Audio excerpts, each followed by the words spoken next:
This podcast is a collaboration between Costard and Touchstone Productions and the Tales from the Crypt podcast. Jesus Christ. Hey, where you going? Where are you going? What? You're under arrest. No, you're not the police. No, we can darn sure hold you till the real police get here. Let's go, old man. I can't believe this. We caught a body snatch. Shut up. How much do you boys make? Excuse me? How much? Not enough. That's what I thought. Now I will pay you $500 if you will help me steal this corpse. $500 Each.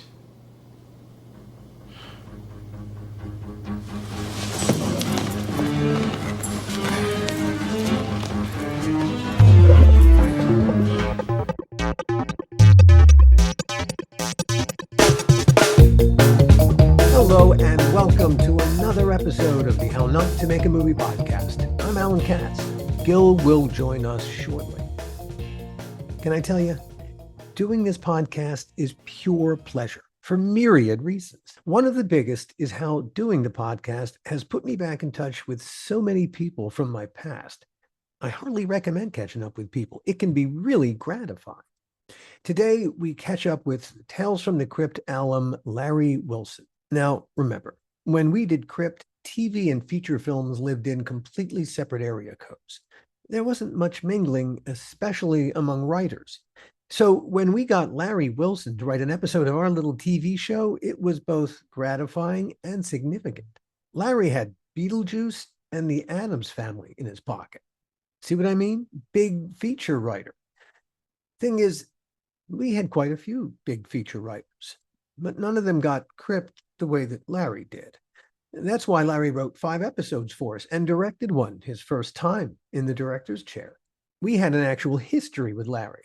That's why a Crypt reunion with him was absolutely in order. Now, Larry has a lot of plates spinning right this second. I'm not sure if he's the busiest person in showbiz, but he might be. So our deal with Larry is he's going to come back and talk about the rest of that, including everything you want to know about making Beetlejuice and Beetlejuice 2. For today's conversation, we're going to talk almost exclusively about Tales from the Crypt. A few other topics might creep in as they do, but for the most part, this is an especially joyful Tales from the Crypt reunion with our very good friend, Larry Wilson. So you did 5 episodes, Larry. Yes, I did. In fact, you were there. We hired you to on the first season that we produced it. That was season 3. Yeah. You wrote the script for Easel Kill Ya, Yes. which ultimately John Harrison directed. Tim Roth and William Atherton were the leads in. My question is, as I think back to that particular time and place, how the fuck did we get you? How did we pull in the Beetlejuice guy?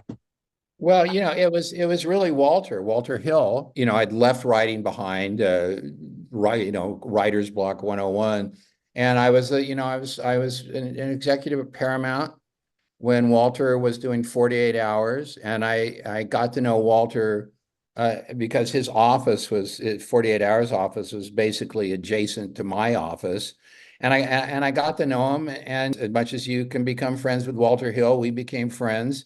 And then when he was going to go make Streets of Fire at Universal, he was starting a new company, the Phoenix Company, and he asked me to come over and be his director of development. And that was the relationship. And then I think Walter probably recommended me, and Walter may have known that I had been like an EC Comics fan, a Tales from the Crypt fan since I was a kid. I got very and they were the holy grail of comic book collectors because they were, they were banned. I mean, how many comics has that happened to? Right. And I got a hold of a stash of them, and I loved them, and they were the best written, best drawn comics out there, bar none.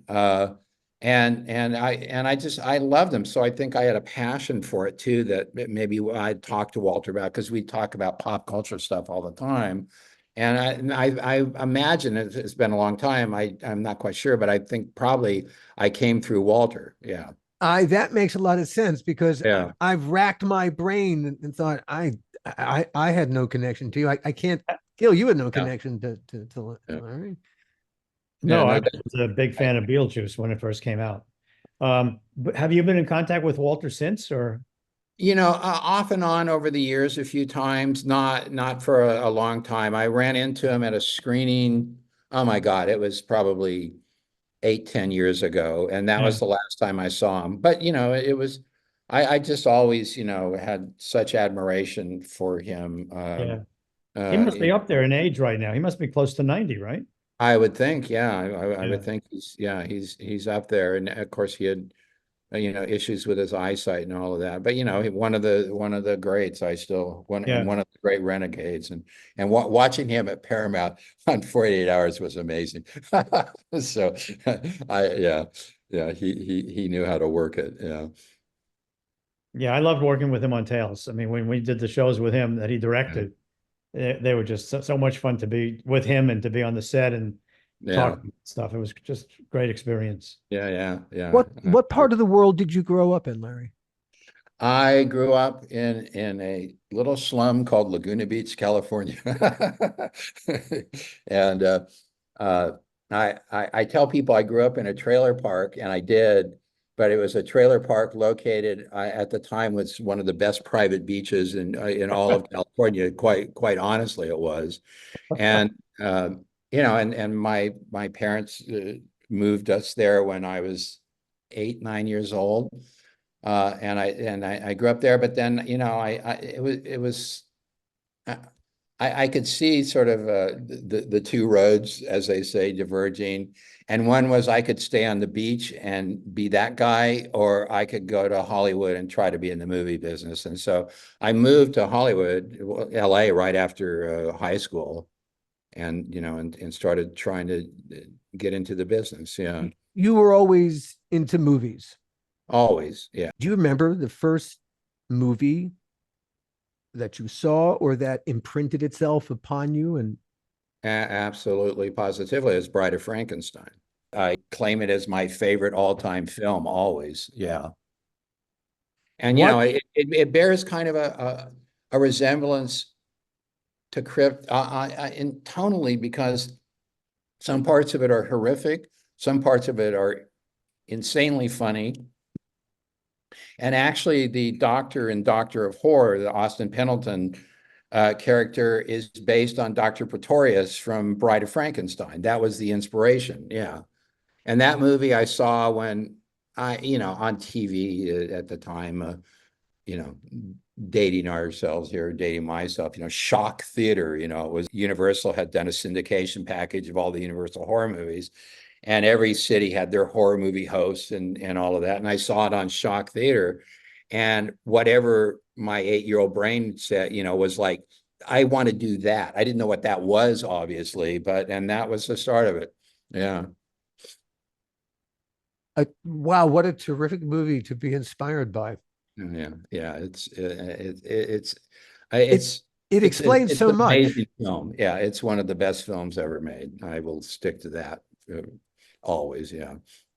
What makes Frankenstein and the monster work so well is that there's an emotional subtext to it. Exactly. And it carries through in the most peculiar way into that second movie. There's when he's rejected. Oh, yeah.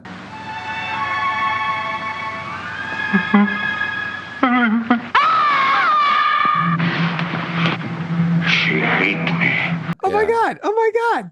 Yeah. Wow. There's I don't think there's a moment quite like it. Yeah. In the And rest no, of there's cinema. not, and there's, it's just full of metaphor. It's a Christ metaphor for a time being. He's literally crucified on a cross, and and on and on. But they just, I didn't, I understood it that as an 8-year-old understood it, but I knew it was something really powerful and really special. And I watch it again every few years. And I teach also. I taught screenwriting for a million years. And there was a screening of it when I was still living in Los Angeles, where it was like a new digital 35 print. And I told students, you should go see this movie. and, and they're like 1935, they had movies, but a few of them showed up and they all were like, wow, you were right. That's a one of a kind, still very powerful, almost 100 years later film. Yeah. But that was the one. Yeah. Who wrote Bride? Oh, there were several writers involved, but the credit, and God, I hate saying this as a writer. I'm stabbing at we writers in the back, but James Whale, the director, really brought that home. And he had that ability. He'd done it on a couple of other films to mix sort of like, high English drawing room comedy with horror. And it was an incredible combination. Around that time, I was a little older. I happened upon this stash of EC Comics, and that really, that was the deal there. Yeah. EC added, well, it was subversive. Yeah, oh yeah. I mean, they were a neighbor of mine. His older brother had left behind a box of comics that the kid who was my friend didn't care about, and he just gave them to me. And there were a bunch of ECs in his older brother's collection, and they were just like, wow, And then there was they did a couple of paperback books that republished the stories in black and white, and then I got those. And and I was hooked. Yeah. Turned out well. I'm glad I was. Yeah. I think that's one of the reasons why we meshed so well with you and why you meshed so well with us. One of the things that when Gil and I started in that third season, one of the things we were charged with was recharging the franchise. Mm-hmm. We reinvented the Crypt Keeper. We turned him from a puppet that talked into the Crypt Keeper. Yeah, but we also, because I too grew up a huge fucking fan of Bill Gaines and Mad Magazine and Tales from the Crypt. Yeah. That whole world, the whole sensibility. Yeah, I understood it intrinsically, and my literal job on the show as originally just the story editor was to be the overseer of the franchise on the page. Yeah. And I knew in my gut what that franchise was. And most writers didn't really understand it, or they understood it, but they didn't see the subtleties. I think they might have been a little intimidated by it because, we took those comic books and we really ripped them apart, took the title, and then restructured the whole thing. Because if you read the first 2 panels or 3 panels, you knew the whole comic. Yeah, exactly. Yeah. So I think a lot of the writers were a little intimidated by, okay, here's the comic book, but they're taking it and they're doing what to it? They want to, and I think that might have been a little off-putting. Yeah, I can totally see that. And you're right. I mean, the comic stories, they're great for what they are, but they're very simplistic, and you needed to bring something to it. Yeah. Right. And you guys were great at, certainly when we worked together, and steering me in a direction to give it more depth, but also the slyness of well, I mean, the Crypt Keeper was always funny, but the fact that you could inject humor into the shows if it fit, that was a big thing for me too. Yeah. Well, that's what Tales from the Crypt, that's what Bill Gaines did. Those things were deliciously funny and so dripping in the most delicious kind of irony, just the gooey irony. And you had to have warped personalities like ours collectively to appreciate that and to say, oh, I want to do that. Yeah. Your first episode was He'll kill you. Was that a comic that you were aware of and you said that's the one I want to do, or was that one where after we Walt said meet my friend Larry, we went, oh okay, we'd love to meet your friend Larry, and we met you. We said, Larry, here are the comics we're thinking about, because at that particular point, this was beginning of season 3. We didn't have a gazillion comics to play with. We had about 100 and some odd comics. And really, of those, half of them were not really usable anyway. Right. Yeah. The other half, it's variations on the theme. It They is- kind of told the same story in a different way. Yeah. Yeah, yeah, Many of them. yeah. So, was that a comic book that you remembered from your misspent youth that? I believe it was, I don't hold me to this. It was either in one of the original issues that I had glommed onto, or it was in one of those paperback collections. But I was aware of the story, and the thing that I loved about it was this idea of an artist who realizes that the way he's going to become a huge success is to start painting accidents, and it really it appealed to me because I was obsessed with horror movies as a kid. I had a very patient mother who would take me to the drive-in and see all this stuff, and she would be like this. I got caught when, in one of my classrooms with one of those EC paperbacks, and there was this idea that if you thought about this stuff, if you like this stuff, there was something off with you, and I like the idea of an artist and a creator who found his inspiration in the worst. I think that was what drew me to it. And I don't know if you presented it to me and I said, oh yeah, this one, or if I asked for it. I honestly don't remember. Yeah. It was a perfect pairing. I don't recall doing any work on that script whatsoever. Well, I have no memory of that whatsoever. And then I'll take complete credit then. so yeah, it was one of those episodes I don't think I had a lot to do with, and because the script just didn't need me. I'm gonna just say one thing here. One of the things I loved about the show, and you two as enforcers of the rules, was that you had 21 pages, as I remember, and that's all you had. You didn't have 22 pages, you didn't have 19 pages, you had 21 pages. And that was always a very interesting lane you had to, work in. And it was great discipline, actually. So I don't know how to say. If you did not have anything to do with the script, the thing that you did have to do with the script was that because I've been a writing movies, and there's could be however many pages, not ridiculous, but the idea that you had this amount to tell a story, it was very challenging at times, but it was really fun and really a great exercise also. We may have started that way. I don't recall finishing that way. No, I don't think that so could either, 'cause be. I remember conversations with filmmakers, writers, and directors on the show where I would say stuff like, well, it's an HBO show, so it's not 22 minutes like a network show. And we have latitude here. It can be anywhere from 22 minutes to 27 minutes, but that has to include the Crypt Keeper. And so maybe we evolved into that after that first season we took over. But I remember that was sort of the mantra that I remember using in terms of, okay, how are we gonna shoot this? How are we gonna get it lengthwise?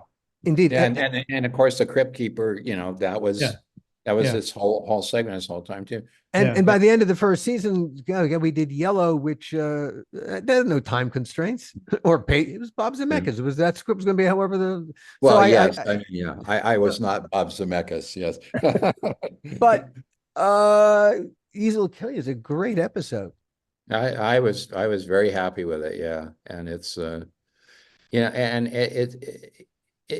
it's in the best, and I know you guys know what I'm talking. It's very queasy, that episode.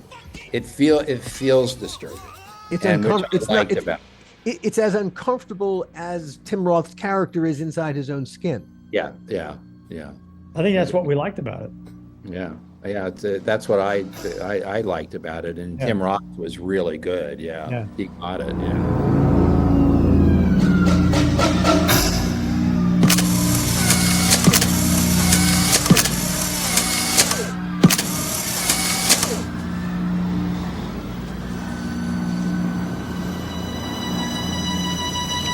It's really good. I'm gonna have to buy it. It was there on the page. Thank you. I believe that too. Yes. Well, Yeah. hey, if it wouldn't been, we wouldn't have brought you back the next season.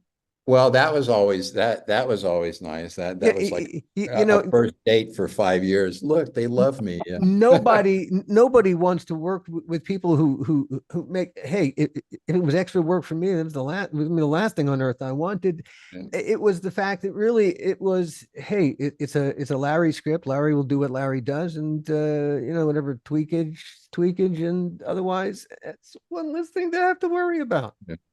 Well, it really and sincerely, it always was a real honor to be asked back like that. And the whole crypt experience was one of the high points of my career. And it remains to this day, I think about it like that.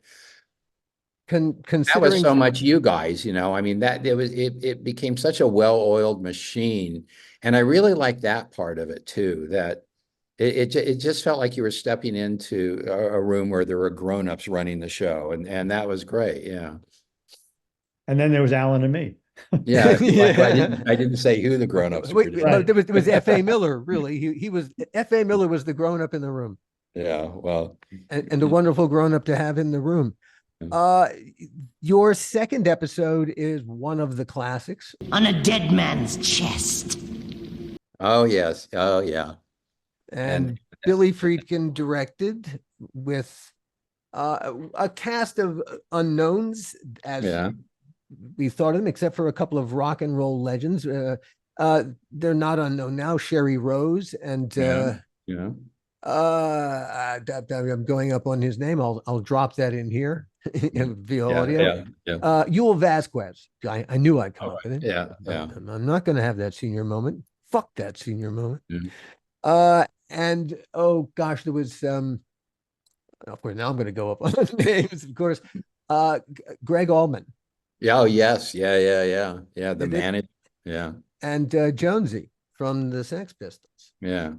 So we had a couple The of real really deal. Yeah. cool names backstage, and of course Billy. Yeah, which was that was phenomenal to write something that oh, who's directing it? Oh, William Friedkin.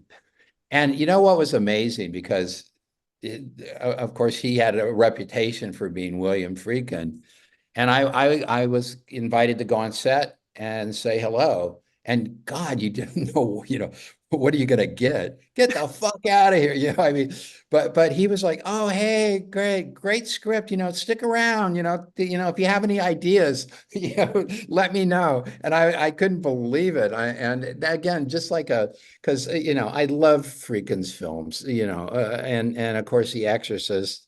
Yeah, but he was just one of the greats, and to have him be so friendly and accommodating was a brilliant moment. No, it was another great script. Well, he seemed to think so, yeah. And I think it was, the tattoo, like the wooden mallet and the whatever that instrument was. That I think that heavy came D was Yeah, the Heavy tattoo D. artist. Yeah. Yeah, and I Haiti. think that maybe came from you, Alan, that idea of using that primitive tattoo. Is that possible? that is possible. But as we were Yeah. sitting around thinking of ways to make it, more Really painful. disturbing. Yeah, really painful. But it was a great idea, yeah. And it yeah, turned out well. I think that was yours. Yeah. Well, thank you. That is very kind of you to. I had quite forgotten, but yeah, that sounded right up my alley. That was one of the cool things about Tales from the Crypt, because it was weird at a time when TV and feature films had nothing to do with each other. On Crypt, they bashed into each other. Yeah, which was amazing, because you're right. The TV was still, it was changing, but it was still considered a step down. And that was not, and you got these, A+ list directors on the Crypt, which was incredible. Yeah. It was when we got the idea in our heads to go after Billy and Gil. Of course, we had to get that past Joel first. It was a funny conversation, because a maniac is trying to tell you not to hire a maniac. Well, he threatened me, Joel. I went to Joel and said, who better than Billy Friedkin? He goes, Billy Friedkin, you out of your mind? he can't shoot anything in 5 days. So he'll shoot the one scene. And we got into this big argument. And I said, but I really want Billy Friedkin. He goes, then you're going to pay for it. If he goes over, you're going to pay for it. I said, why would he go over? I'll make sure the script is accommodating to 5 days, and we'll board it out. He'll look at it. He goes, I don't care what he tells you. He's going to bullshit you. He's going to want 7 days. I said, no, Joel, he's not going to get 7 days. He's going to do it in 5 days. I want Billy Friedkin. He goes, well, I'm not going to tell you what to do, but you're going to pay for it. If he goes over, you're going to pay for it. I said, I'm not going to pay for it. What does that even mean? Was it? Yeah, right. Yeah, I'm going to write a check like he did for $1 million. Then that's why I'm involved with the show. So I went to Billy, and I've told this story before, but I went to Billy, and I said I met him at Hugo's, which was the hot place. For breakfast. Yes, met him for breakfast, and people said to me, just be careful with Billy, because he could punch you out. He could punch you out. And I go, what? He's not going to punch. I'm going to talk to him about the show. So I'm telling him about the show, and I'm like, Billy, you're going to do it in 5 days, but I'm not going to, give you a script and say it's 5 days. We're going to work on it together. We're going to board it, and we're both going to say it's 5 days. And if you don't agree that it's 5 days, then we're not ready to shoot it yet, and we're going to have to rework the script. And I said, do you understand that? But I'm telling you, Billy, no more than 5 days. If I think you're trying to screw me and go 5.5 days, I'll fire you.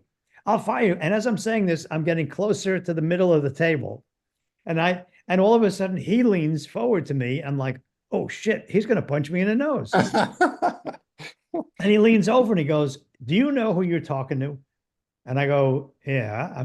I back off a little bit. Yeah, and he goes, I've never heard a producer talk so passionately about his projects. I'm going to do this in 5 days. We're going to do this in 5 days together. And I want to do it that way. And he did it. And the only change he really made was he wanted the scene with the music to be live. Yeah. He didn't want to pre-record. He wanted. When the band was playing. Yeah. He wanted raw sound. Yeah. And I said, Billy, if we agree to this, I still need you to do it in 5 days. This is not in addition to the 5 days. He goes, no, I know. We're going to do it in 5 dadays. I said, well, if you guarantee me it's going to be done in 5 days, then you can do this. And he did it. And you know what happened afterwards? He went over to Paramount, and he got a movie about basketball, cool something. Can't remember the name of it. And the next thing I know is I get a call from Paramount saying, can you come over and talk to us? And I go, sure, about what? And I go, well, Billy Friedkin's doing a movie here, and he's asked us to talk to you. Oh, so I wow. got a meeting, and I said, I sit down, the first thing they say, there were 4 people in the room. First thing they look at me and they go, okay, you got to tell us, what do you have on Billy Friedkin? I go, what do I have on Billy Friedkin? Nothing. I have nothing on Billy Friedkin. Well, why is he asking that he wants you to produce? I said, I don't know. Maybe because I never lied to him, and I've always told him the truth. And I've always said to him, this is how it has to be. And if we don't do it this way, then we shouldn't do it. And so they offered me the job to produce the movie. And of course, Joel heard about that, and he said, you're not available. You're doing Tales from the Crypt, and then we're doing this movie afterwards about it. So I didn't do the movie, and I didn't talk to Billy for years. And then I would say I think it was after COVID, I was in LA, and I was at a restaurant, and I saw across the room Billy with Sherry Lansing. Oh, wow. Yeah. And my wife said, you should go over and say hello to Billy. And I said, no, I don't think so. I don't think he'd even remember me. I mean, it's a long time ago. Yeah. I sat there and having dinner, and all of a sudden I feel these 2 hands behind my back on my shoulders, and a head leans over, from the back and says, I know who you are, and I still love you. Ah, wow. I turn around and it's Billy. Yeah. And he gives me this big hug.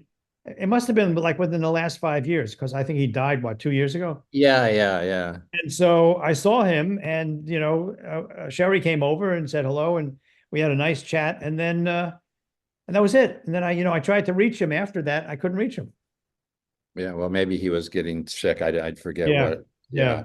But that's amazing. That's great. And that was probably, oh my God, 20 plus years. And he obviously remembered you well. Yeah. Yeah. And I said to Jeannie, he's not going to remember me, because first of all, he probably won't even know I look different. I'm not going to. And he recognized me from across the room as I did him. Only he came over and wanted to make contact and say hi. Like some enchanted evening. Yeah, it was. Yeah. Made my Amazing. evening. I don't know if I ever shared this story with you guys about that episode.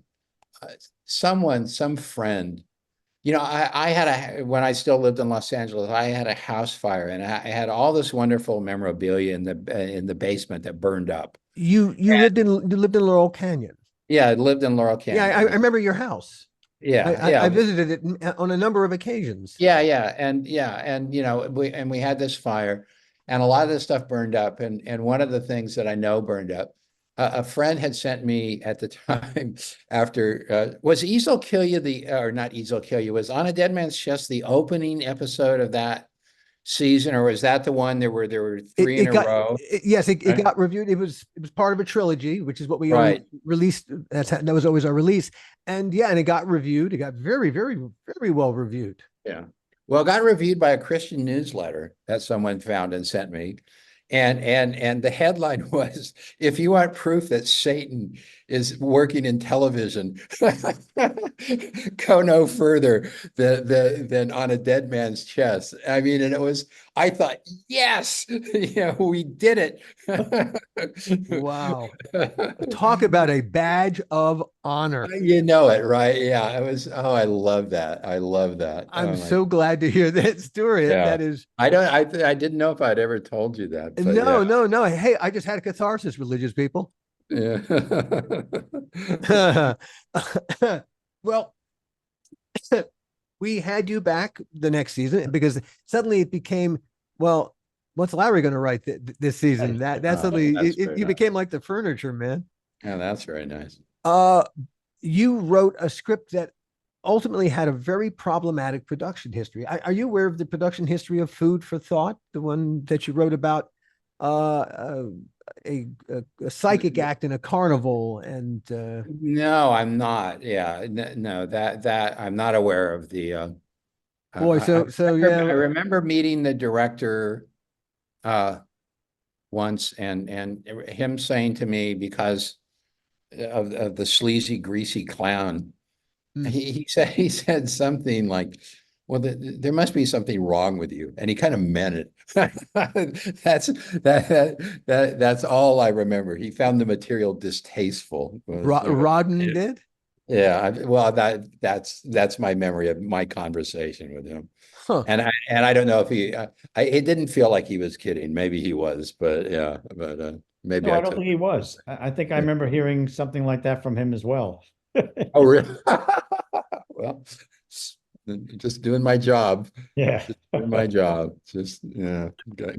The guy's working in horror. Is he not aware of Well, yeah, I know. Yeah. Genre? I mean, what would you do without sleeves or grease or any of that shit? That's always my argument. Yeah. Well, so no, what was the production history, the troubled production history? Now, there was another director before Rodman was hired at the last second, and I forget the name of the original director, but you became increasingly uncomfortable, Gil, with their ability to direct this piece of material. I remember I remember the situation, but I too don't remember the director's name. Just as well. Yeah, probably better. Yes, I do remember the more we spoke, the more I was feeling, is he really going to be able to pull this off? Does he understand what our show is? More so than even 5 days and how many shots and how many, what we have to accomplish each day. It was just, I didn't know if he understood our show, which was really frightening to me.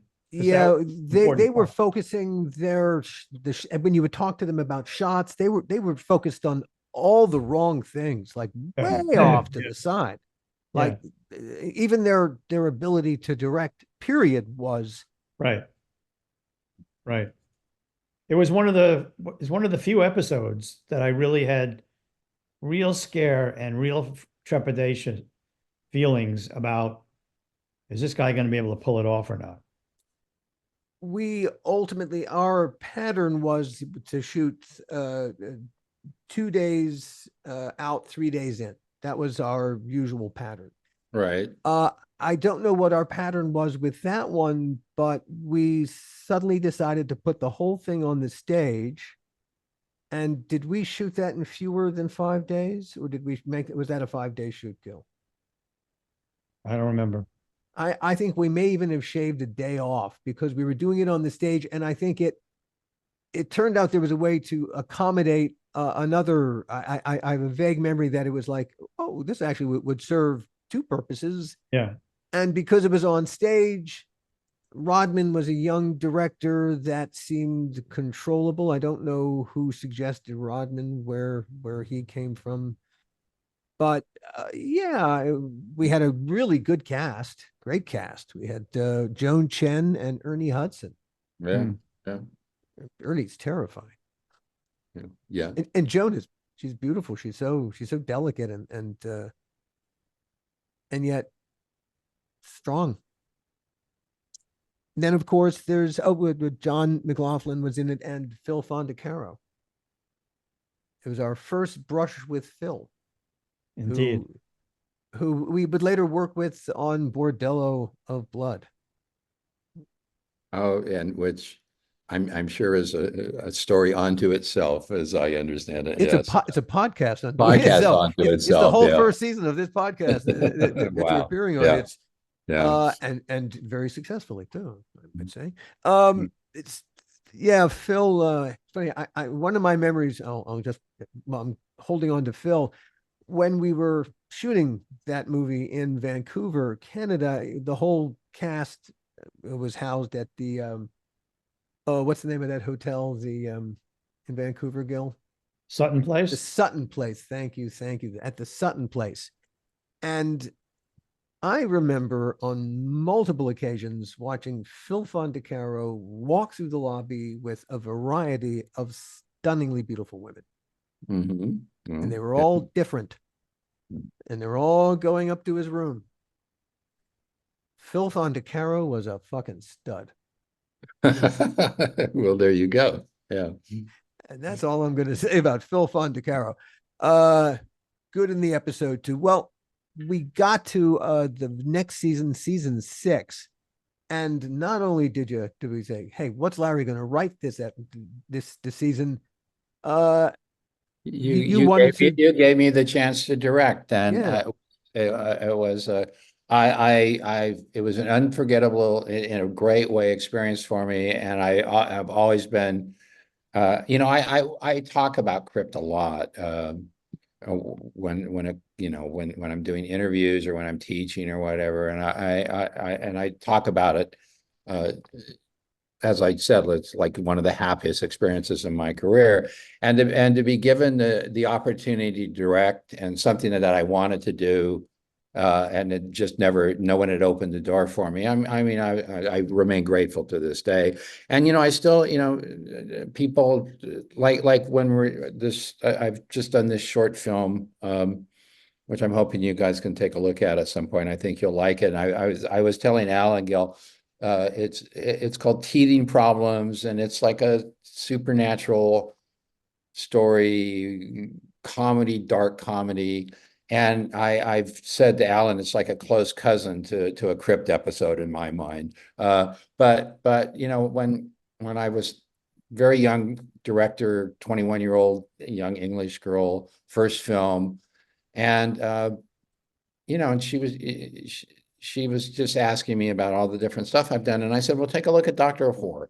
And it's still, it actually impresses people. And when I tell them it was 4 days, it's like even more impressive to them. So that was really just one of the highlights of my movie career. And I'll tell you a couple of things. Well, no, you go first. Well, no, I was going to say, I quite forgotten that you were one of our 4-day episodes when we did that. I believe it was called the smallerization season. I seem to remember that phrase coming around. Yeah, I think we did 4 episodes. We did in 4 days instead of 5 because they'd cut our budget yet again. Well, with filmmakers like yourself, Larry, we just felt it wasn't challenging enough. 5 days, this guy can do it in his sleep. So let's make it 4 days and challenge him. Right. So not only is it going to be your first time, you're going to do it under, it's like extreme duress. Yeah. Well, but I had no names, but I remember before I was going to direct. Being on the set, just observing one of the other, when episodes being shot. There was a director who wanted a shot, wanted something. He was not going to be able to get it. He wouldn't let it go. He was being abrasive to the crew, and I could imagine Gil walking in and saying, "Go to your room." I mean, it felt like it was getting to that point. And I thought, I'm not going to be that guy. That's the guy I'm not going to be. And I'm going to go into this. I'm going to know what I know. I'm going to know what I don't know. And I'm going to approach it like that. And I'm really going to prepare for it. And one of the,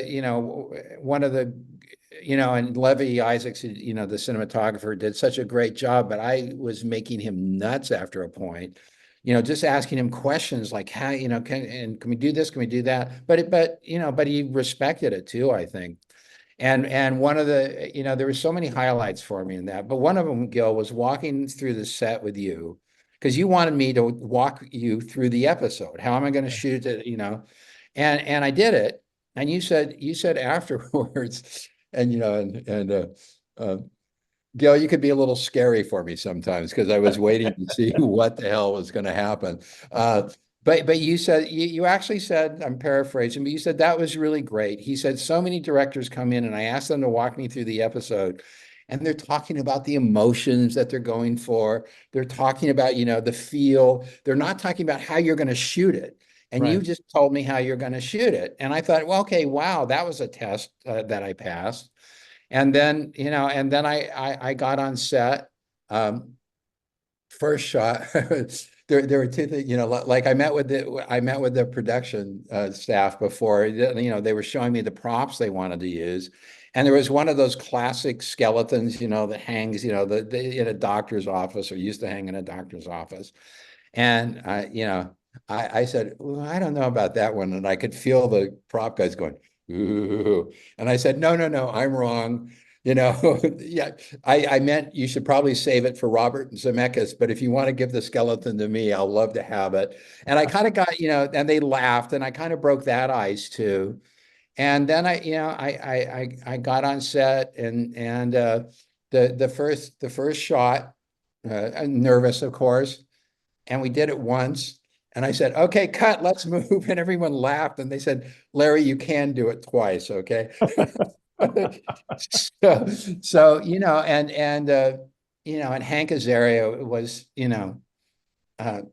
really, I mean, he was so, I loved his performance in it, and he was so supportive.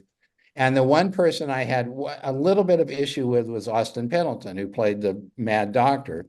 Yeah. And he did at one point, they walk into this freezer where there's all these corpses, but the freezer's died and they're moldering corpses. And I had them wearing surgical masks. And I remember Austin didn't want to wear it.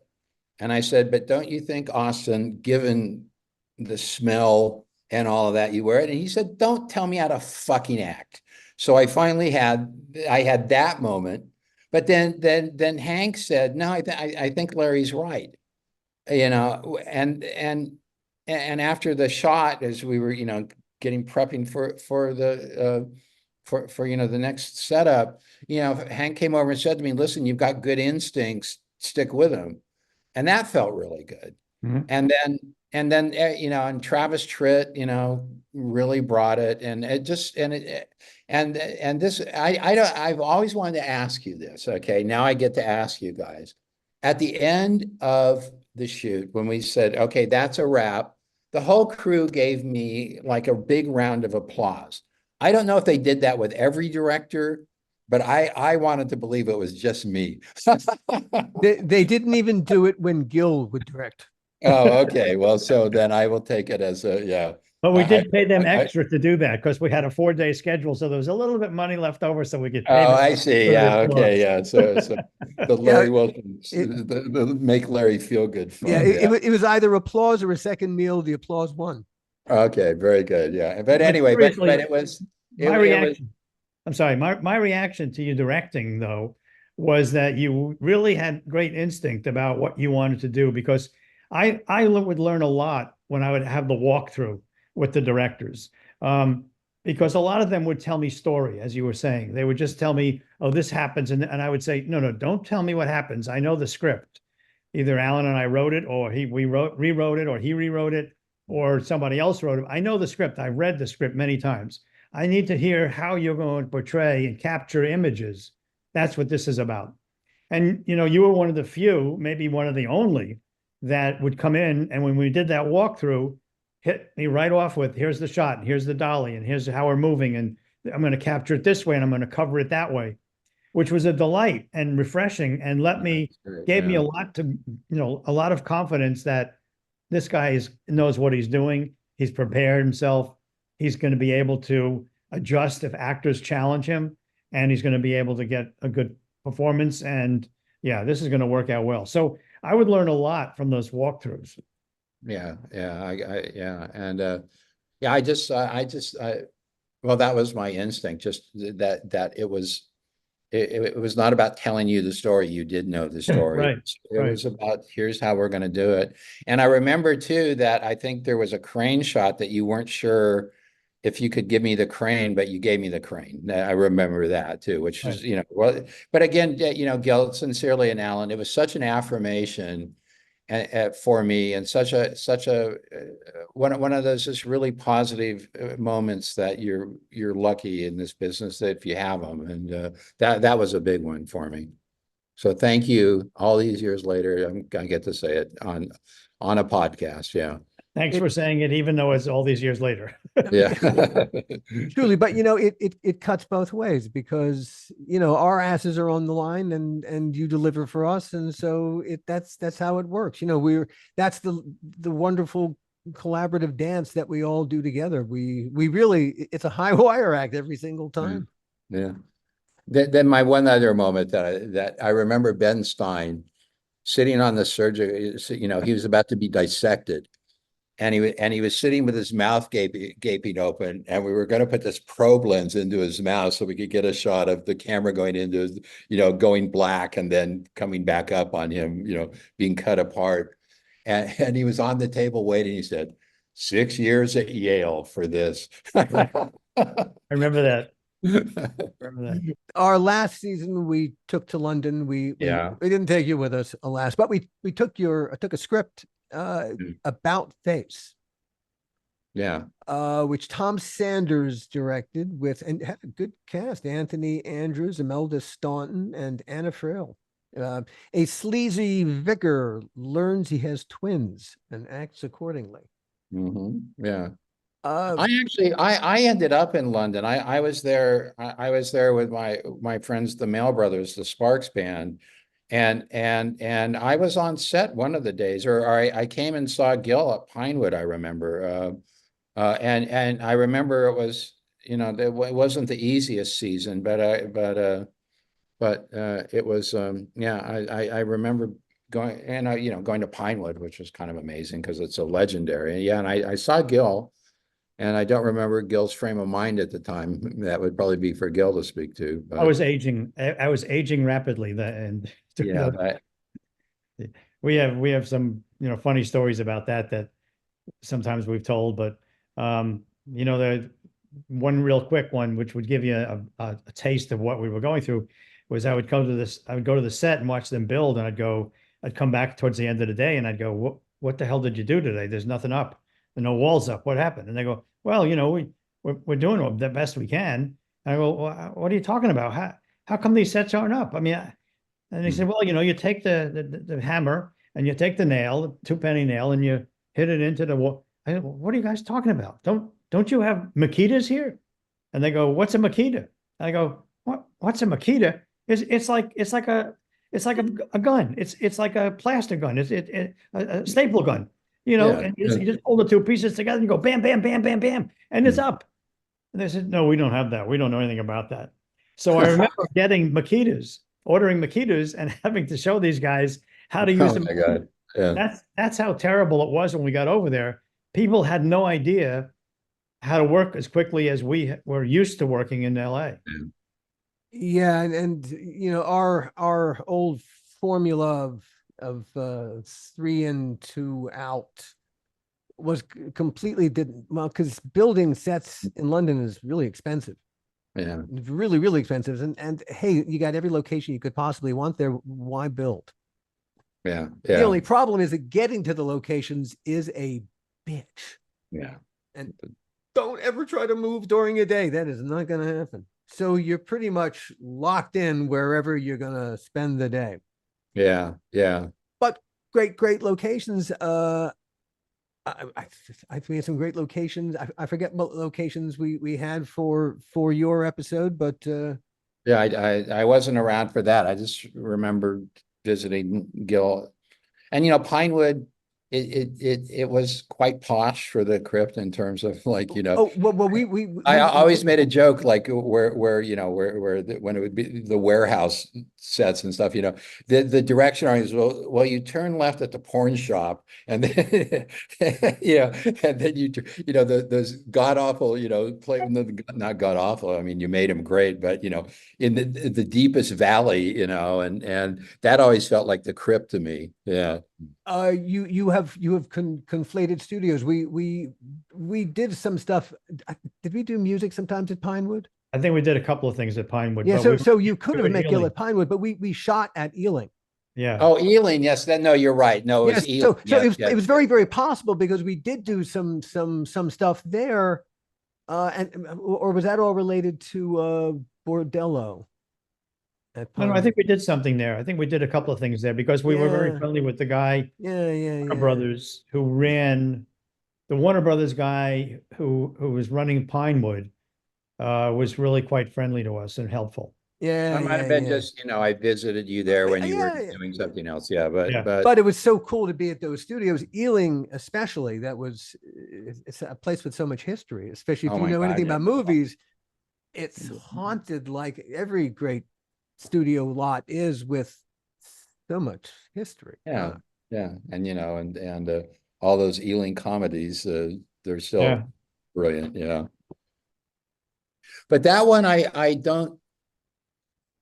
I think probably because I didn't have the chance, which I always did on the other ones, to visit set and really hang out a bit. That one I have very little memory of, but it was always great. It was always great to be asked back. Yeah, You feel less connected to that last episode Yeah. than yeah. Yeah. I feel less connected to that whole fucking season.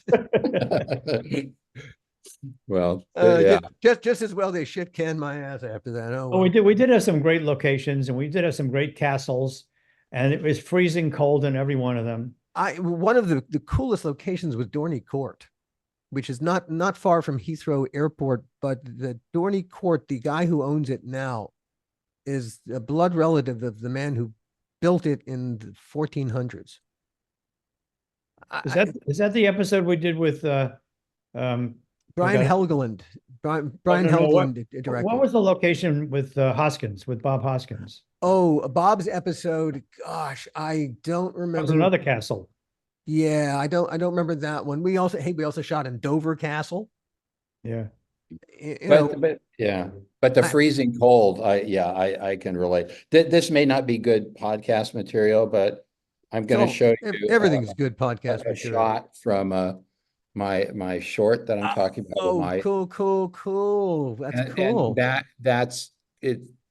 That's outside a location, a cemetery in London at 4 a.m, I believe, one of those days, and freezing. Everyone was just like this. Yeah. So I can relate to that. Yeah. That is this from the little short you shot? Yeah. Well, I co-wrote it with the director. Yeah. But that's outside the bounds of what we're talking about today. Okay. Well, we're back into Tales, but it just reminded me when Gil said freezing that yes, I relate. Yeah. Yeah. I just wanted to make sure everyone kept to the rules. Okay. I apologize. I'm filled with shame, Alan. Because I would talk to you about everything else, but that is why this is just part one of our multi-part conversation with Larry. Larry's going to come back to talk about, well, when Beetlejuice opens, do you want to come back and talk about no, that? what I'm going to do it is one of the things I've been doing this last year, and it's something that I've been thinking about doing for quite a while. And Cynthia, my wife Cynthia, was really saying, Larry, if not now, when? I'm writing a book it's a memoir of the writing of Beetlejuice with my partner Michael McDowell, and my experiences leading up to the writing of Beetlejuice, a little bit post Beetlejuice. You guys will be part of that. Uh-oh. No, in a good way. But now. it's blended with a screenwriting book, because I've taught screenwriting for 30 plus years. I taught at UCLA Extension, the screenwriting program there, for decades. And so I'm using the movie Beetlejuice as a how to write a screenplay book. And I'm just about through the first draft, I'm happy to say. And I think it's good. And what I've tried to do with it is make it funny, because I don't think there are many funny screenwriting books out there, and be a bit irreverent towards the whole idea of how to teach people to write a screenplay, which I think you need to be irreverent about.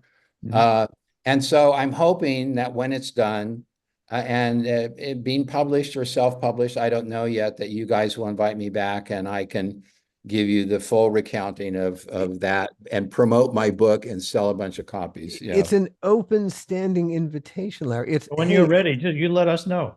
Yeah. Okay. Yeah. It's not like we gotta. You just throw a rock in our general direction, and it's your back. It's going to happen, and it's one of those good motivators to get it done. I'm at the point now where I'm so close, and I'm fighting that urge to, like, well, maybe I can just go back and tweak it, like just finish the damn book already. So that's what's happening, and I would love to come back when it's ready to go and talk more, guys. Yeah.